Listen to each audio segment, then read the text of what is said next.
This is Saturday, the 7th of March, 2026. We are reading The Courage to Be Happy. Last week, we talked about the subjective past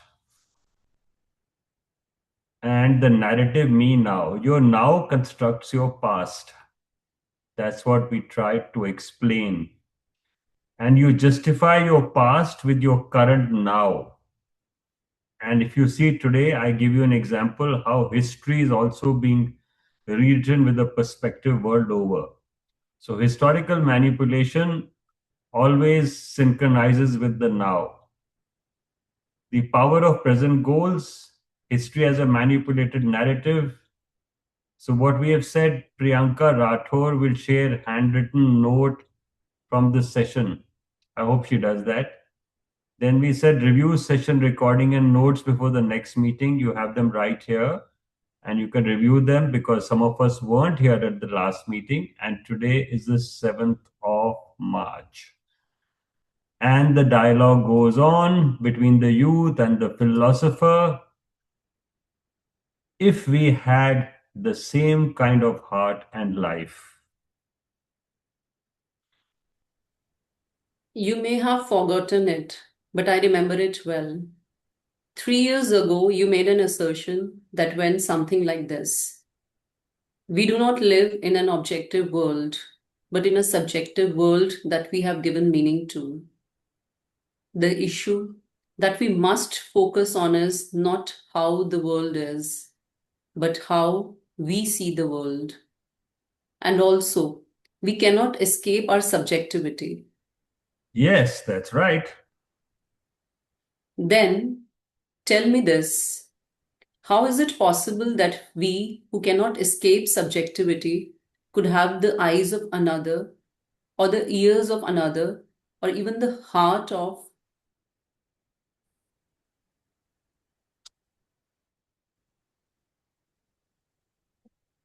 another? If only, Another. if only you would stop playing around with words. This is crucial point.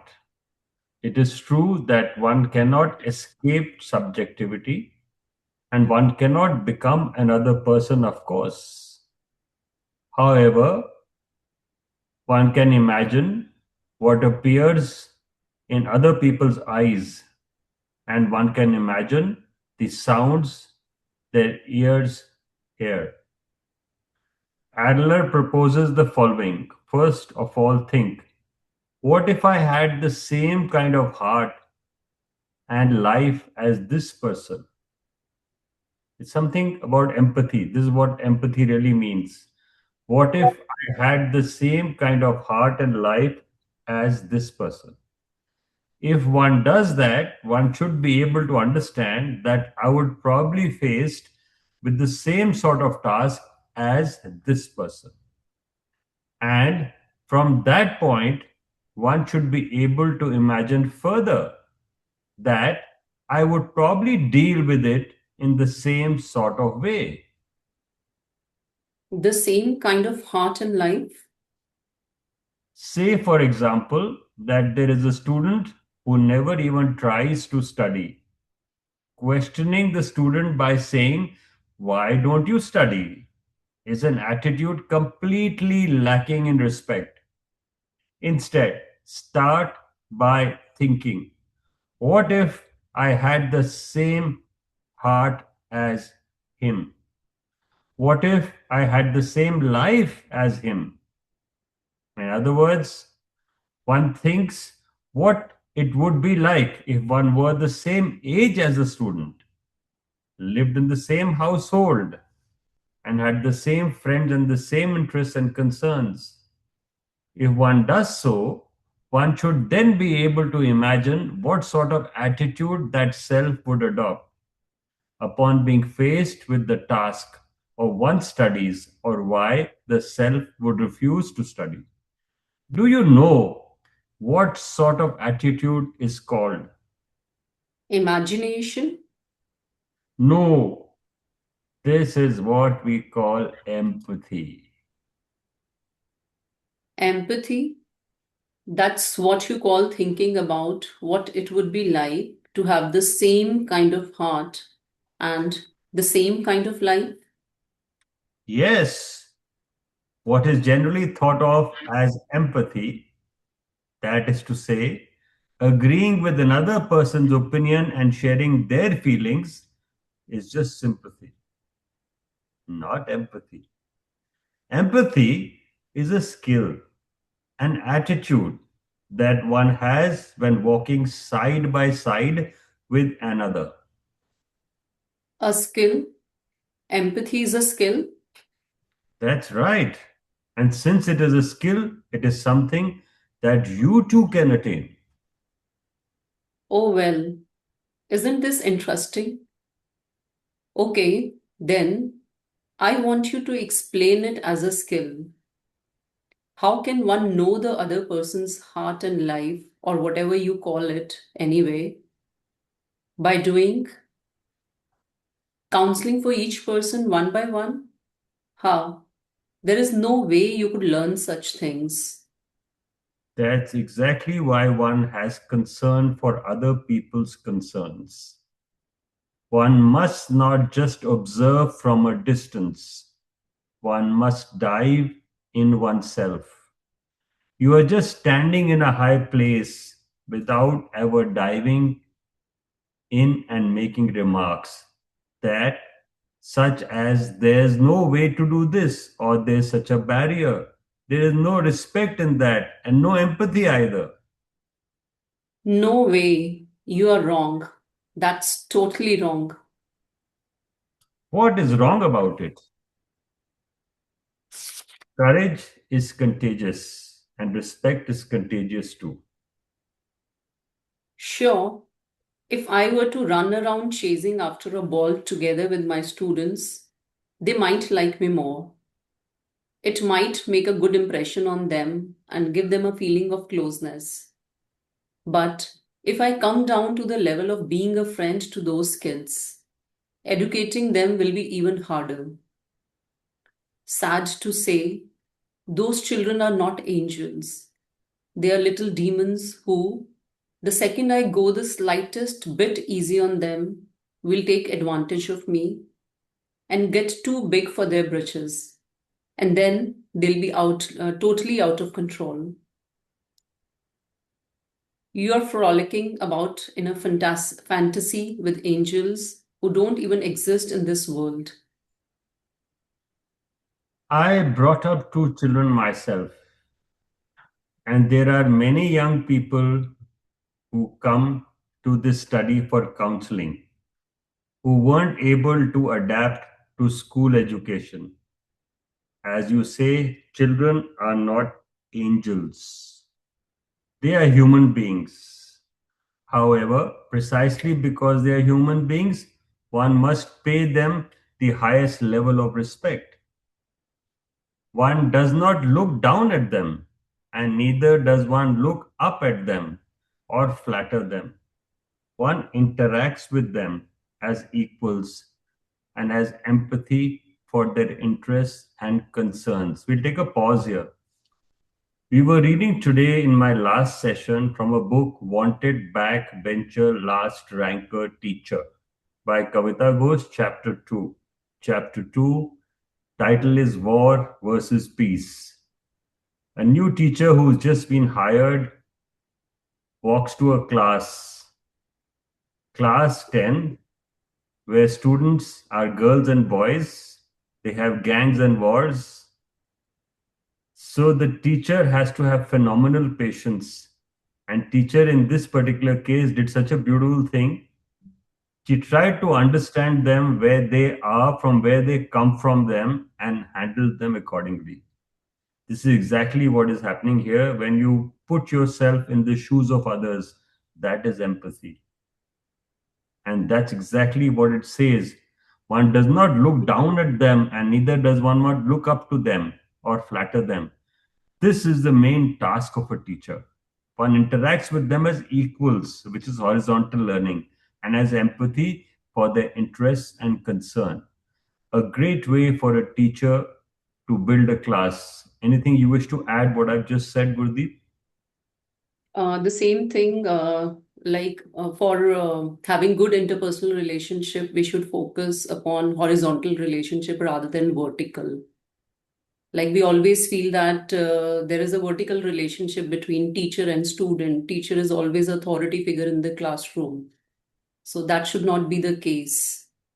Then only we can earn respect from the students. Unless and until we are not giving respect to the students, we cannot earn respect. It's all about give and take. And I think in accountancy term, though I teach accountancy, so in accountancy term, I'll say debit is equal to credit. Debit what comes in, credit what goes out. Uh, yeah, that's quite true, actually. So you give a very good example about that. Just give me a moment. I want to again go back to the book which we are reading at the moment. So what you just said is something what the counselor is trying to explain the new teacher who has just joined. So in Wanted Backbencher, so often this happens when we are reading books parallelly. And it just so happens today is Saturday is Teachers Academy, and both the books of the Teachers Academy are dealing with the relationship between the young people and a teacher. So there, the counselor also has this whole story that you have to look into the eyes of the children and try and understand them. So they will be what they are for want of attention, and the teacher's role is not to react. That is the beauty. Let's move on. I'm sorry, but that reason for paying them respect does not sit right with me. Basically, what you mean by respecting them is just stroking their egos, right? That's exactly the sort of idea that.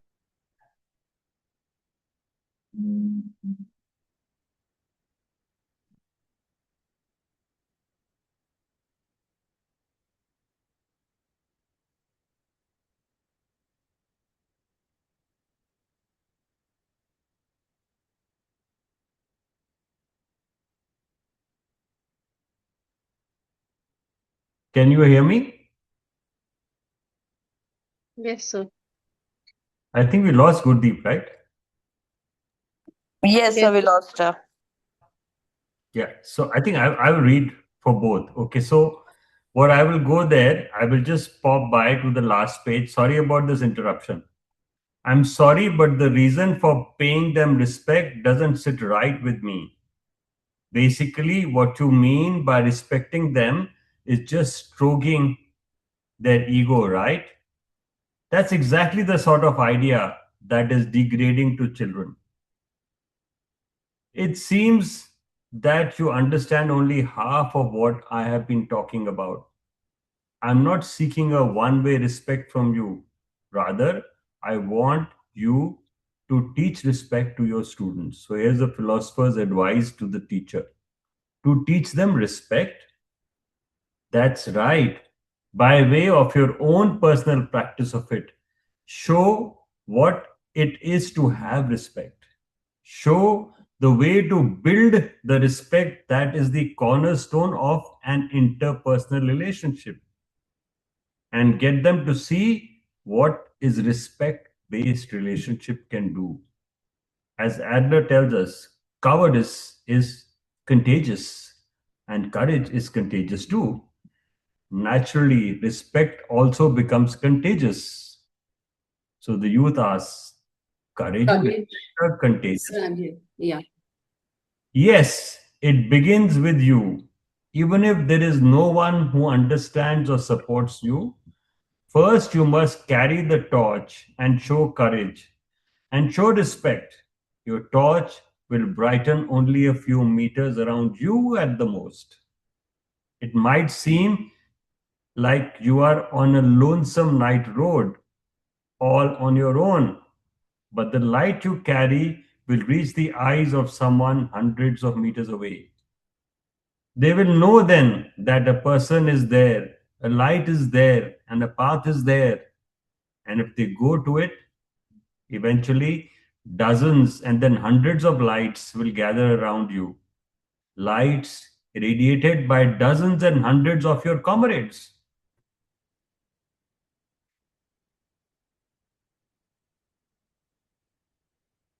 Gurdeep? Am I audible, sir? Yes, youth. Hello. Yeah, what kind of allegory? What I'm kind guessing. is that? Yeah, I'm guessing what I'm you are. guessing what. The role that we educators are assigned is to respect the children, show them the what respect is, and get them to learn. Have I got that right? Let me read on. Philosopher. Yes, that is where the first step lies, not only in education, but in all manner of interpersonal relationships. Youth. No way. I don't care how many children you have raised or how many people you have given counseling to here, because you are a philosopher who's been shut up in his study. You don't know a thing about society or school in the real modern day world. I'm sure a lot of your teachers will say that to me because I'm shut up in my study here. And I perhaps don't end up in a classroom like you do every day. Look, what people want from school education and what people want in capitalist society is not the stuff about personal character or some obscure human knowledge or whatever parents and guardians and society are looking for real results. And if you are talking about the place where education happens, then the thing we are looking for is scholastic improvement. This is where we are these days, and this is the challenges you face. Yes, I suppose so. Over to you, youth. No matter how much their students might like them, educators who don't raise scholastic achievement will be branded as unfit to be teachers. It's just like a money losing venture made up of a group of friends. And on the other hand, the educator who contributes to scholastic improvement with all his students completely under his thumb will be showered with acclaim. But we haven't even got to the main issue yet. Even the students who have been thoroughly and continuously rebuked will later say, "Thank you very much for coaching me so rigorously back then." And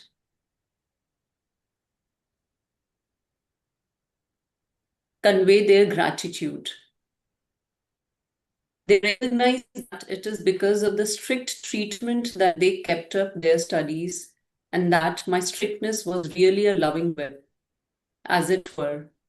And they go so far as to thank me. How can you explain this reality? Thank you, Gurdeep. There's a still challenge at your end. Your bandwidth is not right, so I'll just read the chapter. Philosopher. Naturally, I would say such a story is quite possible. Actually, one might even have regard it as a perfect case model for relearning the theories of Adlerian psychology. So, what the youth says, oh, you are saying it is explainable. Keeping in mind the discussion we engaged in 3 years ago, let us enter into a slightly deeper place with Adlerian psychology. There are many realizations to be had therein. So, here's a message which goes out from this chapter. It's about social feeling. A key concept of Adlerian psychology and the most difficult one to grasp. The philosopher speaks of it as seeing with the eyes of another, listening with the ears of another, and feeling with the heart of another. So, this is how empathy is eugalized. Eugalized. I'm using a difficult word. We'll have to use the tongue twister. And that it requires the skill called empathy, the first step of which is to have concern for other people's concerns. It made sense in theory, but was it the educator's job to become someone who truly understands children? Wasn't that just philosopher playing that language again? The youth glared pointedly at this philosopher. Who could bring up such words as relearning? The real reason one can't change, why one can't change. So let's see why we can't change and why this challenge of not being able to understand or be in the shoes of another doesn't work. Over to you, Gurdeep. Let's hear it. What am I supposed to relearn about Adler? When you look at your speech and conduct and at other people's speech and conduct, think about the goals that are hidden in them in Adlerian psychology. This is I the basic way. Hmm. This is the basic way Adlerian psychology works. So Adlerian psychology's basic premise is, like I said a little while back, you wear the shoes of the other person. You have to see from the other person's eyes. So it's important for us teachers, when we look at every student in the class, to understand the student's background and theory, where the person comes from. Every student comes from a different background, different temperament, different family, different region, different practices, different culture. No two students possibly, unless they are twins born in the same home, which is very rare, even then their temperaments would be different. Over to you. I know it's teleology, right? Would you give a simple explanation of it? I'll try. Regardless of what may have occurred in the past, nothing is determined by it. It does not matter if there are past traumas either, because human beings are not driven by past causes, but live according to present goals. Suppose, for example, the person who says, my home environment was bad, and that's why I have a dark personality. This is a life lie. The truth is that person first has the goal of, I don't want to get hurt by getting involved with other people. And in order to realize that goal, they choose a dark personality that does not get involved with anyone.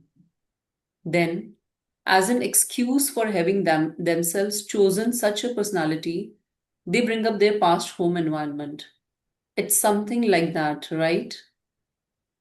Yes, please continue.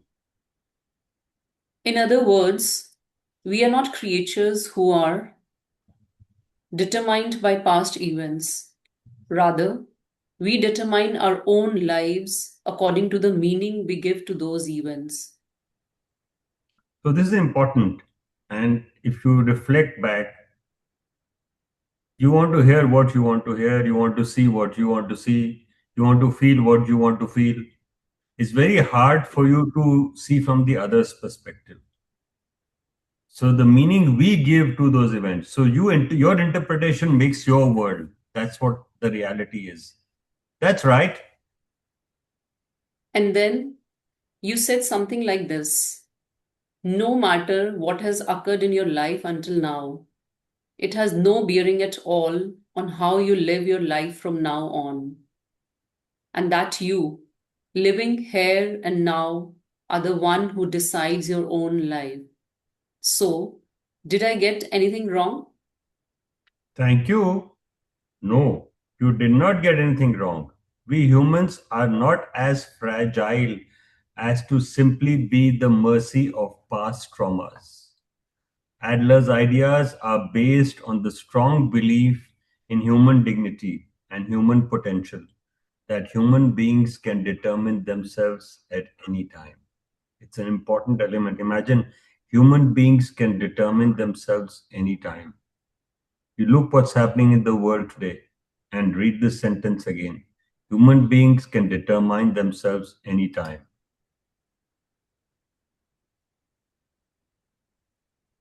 Yes, I know that. It's just that I cannot get past the strength of the causes. It's hard to speak of everything as just being goals. Because, for example, even if I had the goal of not wanting to be involved with other people, there would have to be causes somewhere that gave rise to those goals. To me, teleology is not an almighty truth, even if it is a revolutionary viewpoint. That is fine. Something might change through this dialogue here tonight, and something might not, because that is for you to decide. And I will not force you. Now, please hear this as one way of thinking. We are beings who are capable of determining ourselves at any time. We are beings who can choose new selves. Yet, it is not so easy to change oneself. One might have a strong wish to change, but be unable to. Why is this? Can you tell me your opinion? Because one doesn't really want to change. That sums it up. And this is also connected with the question, what is change? If we go out on a limb and use an extreme expression, carrying out change is death itself. Death itself? Suppose, for example, that you are in distress over your life right now. Let's say that you're wishing you could change yourself. But changing yourself means giving up on yourself until now, denying yourself until now, and never again showing the face of yourself until now. And if you were sending it to its grave, in effect, because once you have done that, you will be reborn as your new self at last. Now, regardless of how dissatisfied you may be with your current situation, can you choose death? Can you throw yourself into the bottomless darkness? This is not such an easy thing to talk about. That is why people do not try to change and why they want to feel okay with things as they are. How tough life gets, and they end up living in search of, okay, as I am, ingredients in order to reaffirm their current situation. हम तो ऐसे ही हैं. We resort to this phrase every second day. Hmm. So when a person is actively trying to affirm myself now, what kind of tone do you think it will give to that person's past? Hmm. In other words, There is only one answer. In short, it would be to sum up that their past was saying, I have been through a lot, but I'm fine with it. in order to affirm now, one also affirms the past that was unhappy. Yes, the people who mentioned earlier who convey their gratitude by saying, thank you very much for rebuking me so harshly back then. They are all actively trying to affirm myself now. As a result, their entire past turned into good memories. They're not going to recognize their authoritarian education with only those words of gratitude they conveyed to you. So I'll take a pause here just to put it in context. You are in a school and you meet your teacher 10 years after school. You will not want to remember certain things, but you would want to remember the positive bits of it. And you would always give credit to that person for the positive bit of it. That is how you create your myself now. And we are brought up like that in the education system, that only gratitude must be conveyed, despite the fact that the education system is very authoritarian. Things are changing now. We are unlearning, but it will be a long while ahead. Over to you. Since they want to feel I'm fine with this, their past turns into good memories. It's intriguing. As an academic, psychology, it is a very interesting line of inquiry. I cannot agree with your interpretations, however. Why, you ask? I'm proof. Because I do not fit in this model at all. To this day, I'm resentful of all the strict and unreasonable teachers I had in my years in middle school and high school. And right or wrong, I'm not grateful to them. There is no way that my school life, which was like prison time to me, could ever turn into good memories. That must be because you're not satisfied with myself now. What did you say? To put it more bluntly, in order to justify a myself now, that is far from ideal. You are painting your entire past the same shade of gray. You're trying to think of it as the school's fault or because the teacher was there. And then you are trying to live in possibility. If it had been the ideal school and I had met the ideal teacher, I never would have ended up this way. That's way beyond rude. What grounds do you have to make such assumptions?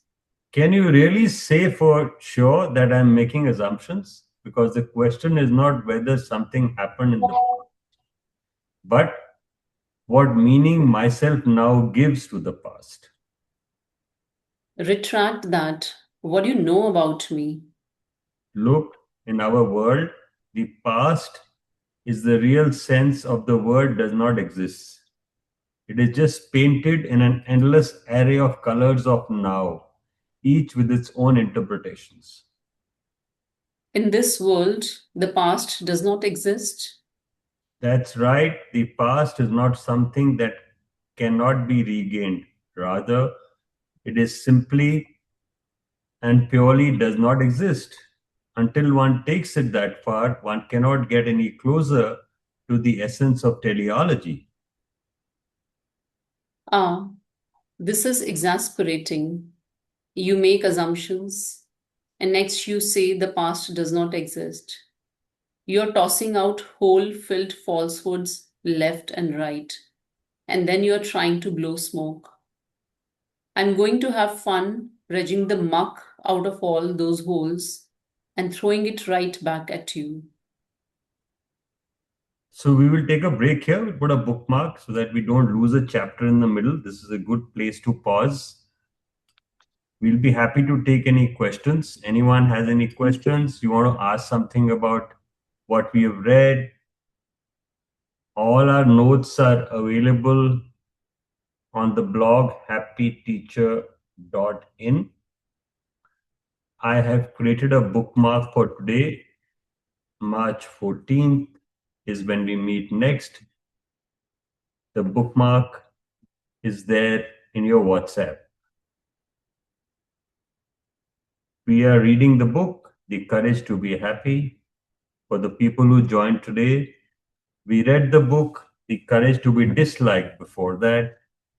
And you can find all our sessions recordings on our YouTube channel, which is very easy to access, goodschools.net. If you type goodschools.net, it will take you to our YouTube channel. You will find that in your WhatsApp too. I've just put it there. Just a recap for people who have come today, how we work at Good School Alliance for our schools and special projects. Let me just take you for a moment through the working of our dynamics and what we are trying to do. Just give me a second. I'll share the screen for a brief moment and help you understand why we are here. We are only here for reading, reflection, and building relationships. We have programs like My Good School on Sunday, the Teachers Academy on Saturday, Masterclass is on the Teachers Academy day, and we have a range of other innovations. We are trying to build a culture of reading. Towards that, we have a Snehlata Prize. The detail is on the website. You can have a look at this. We are supported by a 102-year-old bookstore called the English Book Depot, and we work a 5-day week. We have open to all sessions on Thursdays and Fridays, which are known as Brewing Knowledge, which are supported totally by the bookstore team. So Sneha, Vikram, and the team on the ground host the sessions. On Thursday, we are reading Every Last Girl. This is a story of Safina Hussain, founder of Educate Girls, a beautiful organization. And I mentioned yesterday when we started the book on Thursday, Safina's life started in Pali, and my school transformation work also started in Pali. Safina got the idea of working with schools being a mountain resident in her early years, and I've also been a resident of almost the same place. So there were a lot of similarities in the book and what she's trying to do. Our work in the field between 212 and 2024 is in the same fields as this book. It's a coincidence. And we are reading this book on Thursday. On Friday, we don't read a book, but we invite an author. So yesterday it was about a book about teenagers, which Pooja Marwa has written. So she came over and we wanted to address intergenerational conflict and understanding. So we had a film actress, Himani Shivpuri, we had Pooja Marwa, there was myself, Jugjeev joined in, and Sneha, who is the Gen Z, was there in conversation. Today we are at the Masterclass. Masterclass is very limited capacity. We never do more than 20-25 people, and that's why you see less numbers here. So how we work on Saturdays, 3 p.m. is Teachers Academy, open to all the schools. So you can bring along as many teachers if you want from your school, no matter which school you're from, whether a special project or a mainstream school for the 3 p.m. session. My Good School is Sunday, which is open to everyone, teacher, student, family alike. And finally, we meet once a week on Mondays to clear our doubts for the FAQs for half an hour. This is called the Good School Alliance Squad. Manisha is hosting that. Manisha, you want to add something?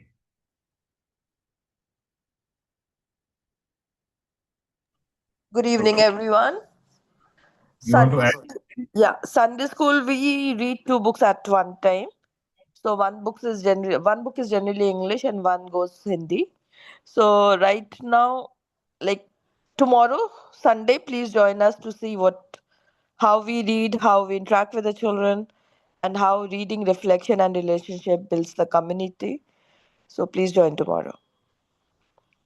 Thank And you, Manisha, for one inviting. of yeah, in the month, one of the day we keep precisely for Yes program, that is Youth Engaging Society. So this time Karthik sir will be there to help us understand communication in a better way. We have done book reviews also under his guidance, and lot many things he has told us, and which is always been liked and loved by our students. Thank you. Thank you for the small introductions. Finally, we have the retreat. We have one coming up in April at Mayur School. That's called My Good School Retreat. And Learning Forward Retreat is Dehradun based. We did one in January for our governing council members. We're happy to do a Learning Forward Retreat for 3-4 people from one institution who can come over to Dehradun, and we will train them as train the trainer to implement the programs we offer. That's it. We have something about special projects. We have a read and lead campaign which we are using for fundraising this year. And before you go, I just want to show you the drop down menu. There's a constitution. All our programs are listed here: the GSA membership, the special projects, My Good School Teachers Academy, My Good School Retreat, Masterclass, Fellowship, Internship, Newsletter, and the YouTube channel. We have partners who support us. You can find them here. Interesting thing you may want to notice is that the newsletter is published on Monday and it captures the whole week. Now, when you open a particular newsletter, you will see what it looks like. This is the newsletter page. And if you go to the home page of the newsletter, you will see something very interesting. You will read the last week's newsletter. There's podcast here. Even the YouTube comes inside the newsletter. So this will come on. I will share this tab. So the YouTube tab will connect.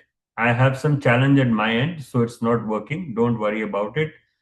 I will stop screen share. I am on a office channel, so they didn't let a YouTube open here, so don't worry about that. I think that's all we have to show. We always like telling people what we do because in every session, different set of people come and you can take the message to your class. Khushi, you want to add something? Yes, sure, sure, sure. So, good evening, everybody. I'm Khushi, and I'm in eighth grade right now from Lotus Petal Foundation. And in the last retreat that was held in October, I met Sandeep sir and all the people related to Good School Alliance, and I really enjoyed and meeting these people. And the best thing that happened to me at retreat was Sir asked me that will you join some masterclass, like the reading sessions. And I was like, why not, sir? I'm really interested. And from that day, I've been joining the classes, the reading sessions, and I'm enjoying them a lot. And even my friends are learning from this. The books I carry to my bus and school's library, like all my friends are like, what book are you reading? What is this about? Like everybody's so interested in this. Thank you. So, Dinah, today I see Vishaka on her own and you are on your own. That's a good change. Yes, sir. She's attending from the hostel, and I'm back home. So, yes, Lovely. sir. I'm glad she's there. Vishaka, you want to say something? I'm just talking to the students because I think we need to learn from them as much. They are part of our philosophers and masterclass specialists. Vishaka, you want to add something? Can you unmute and talk, Vishaka? Yes, sir. Sir, I have a doubt about that chapter, which was the real reason why can't change. Uh, sir, that human beings. There was a sentence that human beings can determine themselves at any time. Sir, can you tell me that in an easy way that how can I understand about that? Yeah, that's a fantastic question.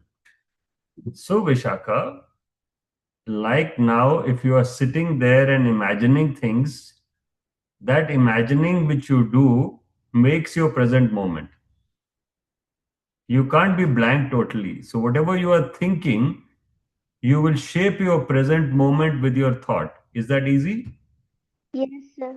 Your thought will make your present moment. So, to make it very simple for you, if you can manage your thought, you can manage everything. So, a simple method is mind, consciousness, and thought. So, if you look at your mind and you try and understand why you are there and what is the purpose of your being there, give it a thought and then act. So, when you use your mind and you think and you act, you will get everything right. It's a very simple message. Mind, consciousness, and thought have to work together. When thought does not listen to mind and your inner self, that's where challenge arises. Does that help, Vishaka? Yes, sir. Thank you, sir. Diana, am I fair to her question? Yes, sir. I've tried to bring philosophy to a a sixth grader and seventh grader, which I think is a tough task, and the questions they're asking are fantastic. So Kanak is another student we have. Kanak, how are you going? Your first session today. What is your takeaway? Good evening, sir. It was really a nice session. I really loved and enjoyed it. I loved the psychology behind this book and it was really interesting. So what I ask you to do is whenever you get a chance to school, we have sent 2 copies of the book to your school. Just pick up a copy of the book. Okay, sir. Okay. I know you have exams, so exams will get over. That's the reality. All exams get over. So that's not a problem. So whenever you get a chance, Shalini ma'am is in your school, right? She's your vice principal. Yes, sir.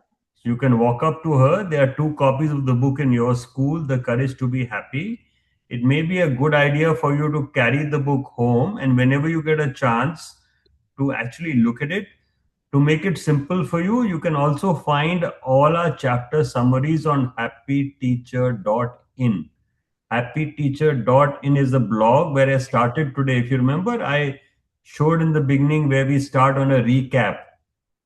So if Yes, sir. you go to Happy Teacher in the search bar there, you can write down the courage to be happy. So all the courage to be happy sessions will come in the blog one after another. You can even catch up on our past sessions when you get time. So what we are really doing here is we are helping you use your devices better. So what will happen? Device you must use. We can't take that away.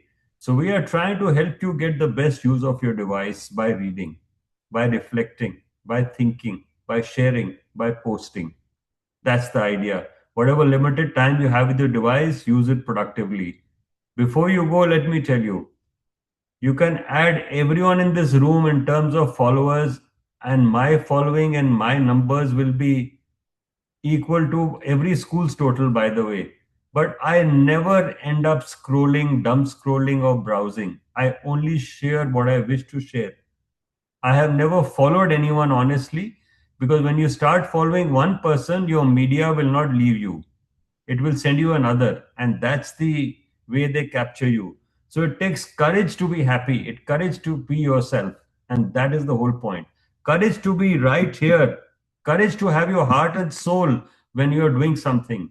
See, when you are looking, Arjun is looking into the eye of the fish. This is an old story. He can only see the eye of the fish, and then his arrow gets there. So that is the courage you should have. That is the focus. That is the laser like focus you need. Thank you. Kabir, you want to say something? No, sir. Thank you. Thank you. It's lovely having you with us. Thank you for joining us. Thank you, Gurdeep. We love you loads. You take all the effort. You volunteer so much. We really appreciate that. God bless you. With all your school and work, you are here. I appreciate my host, Manisha, who's never said no, no matter whether she has electricity or not, whether she has internet or not. I don't know how she manages. I fail, but Manisha Khanna will not fail. Thank you, Manisha, for finding the way always. We really appreciate you. Thank you, Shubham, for being so curious, for the questions you asked, for the way you have found yourself in the 2 days' time, how we talked yesterday and you asked questions. Thank you for being so curious, because, being curious, that is the secret of learning. And I appreciate you deeply for that. Thank you, Dana ma'am. You have lovely people around you. It's always a pleasure to meet your people and interact with them. And Dana ma'am, why don't you go for the retreat? So, April retreat will be a little difficult for me this time because I am traveling to Kumaon. Okay, Dana ma'am, you know what we should do? We should also retreat in Dehradun sometime. Yes, sir. We just need to find shelter. That's all. Rest Yes, we sir. Yes, sir. have everything else. We just need to find a school here to give us some dorm beds. Nothing beyond that. So we have announced a goal. We want a retreat in Dehradun in the coming year from the schools here. Thank you, everybody, and we look forward to your coming here and meeting us soon. Bye bye. Thank you for your extra time today. Thank you, sir. Thank you, sir. Thank you, Thank you, sir. sir. Thank Bye you. bye. So Bye.